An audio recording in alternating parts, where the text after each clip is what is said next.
دنیا کا نظام نہ دو طریقوں سے چلتا ہے، ایک ہے نظام اسباب اور ایک ہے نظام غیب۔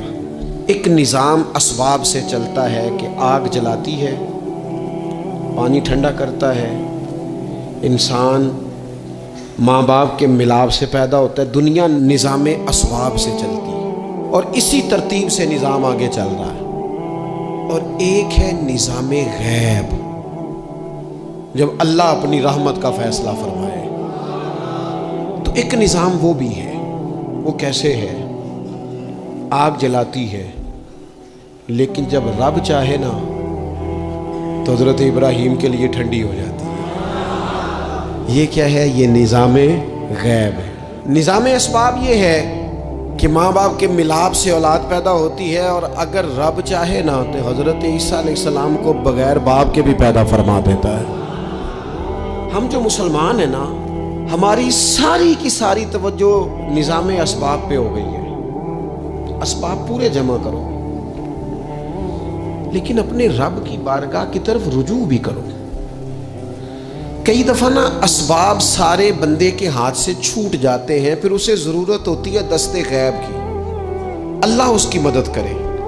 جو آیہ کریمہ میں نے قرآن مجید کی پڑھی ہے، اس میں اللہ کریم نے فرمایا یا ایھا الذین آمنوا توبوا الی اللہ توبۃ نصوحا، اے ایمان والو اپنے رب کی طرف رجوع کرو، اپنے رب کی بارگاہ میں توبہ کرو، پر توبہ سچی کرنا، رجوع الی اللہ کرو، اللہ کی طرف رجوع کرو۔ بعض اوقات سارے نظام ختم ہو جاتے ہیں، نظام اسباب، اس وقت ضرورت ہوتی ہے رجوع الی اللہ کی کہ نظام غیب آئے۔ حضرت سارہ رضی اللہ تعالی عنہا جو جناب ابراہیم علیہ السلام کی اہلیہ ہیں، آپ ایک رستے سے گزر رہی تھیں، حضرت ابراہیم علیہ السلام آپ کے ساتھ تھے، تو جس رستے آپ تشریف لے جا رہے تھے اس رستے میں بادشاہ بڑا ظالم تھا۔ وہ معاذ اللہ تعالیٰ ثم معاذ اللہ عورتوں کو گرفتار کر لیتا اور اپنی بدباطنی کا ثبوت دیتا۔ وہاں سے جناب سارہ گزری، مسند امام احمد بن حنبل سے یہ حوالہ عرض کر رہا ہوں۔ حضرت سارہ کو اس نے گرفتار کر لیا۔ جب وہ جناب سارہ کی طرف بڑھنے لگا تو اب وہ جتنے اسباب تھے نا اس وقت کے، وہ سارے اختیار کیے گئے، لیکن اس بادشاہ سے جان نہیں چھوٹی۔ جب وہ بڑھنے لگا تو جناب سارہ نے پھر رب کریم کی طرف رجوع کیا، مصلی پہ بیٹھ گئی، کہنے لگی مالک اب تو ہی کرم فرمانے والا ہے۔ آپ نے اس درد سے دعا فرمائی کہ وہ بادشاہ زمین پر بے ہوش ہو کے گرا اور تڑپنے لگا، قریب تھا کہ وہ مر جائے۔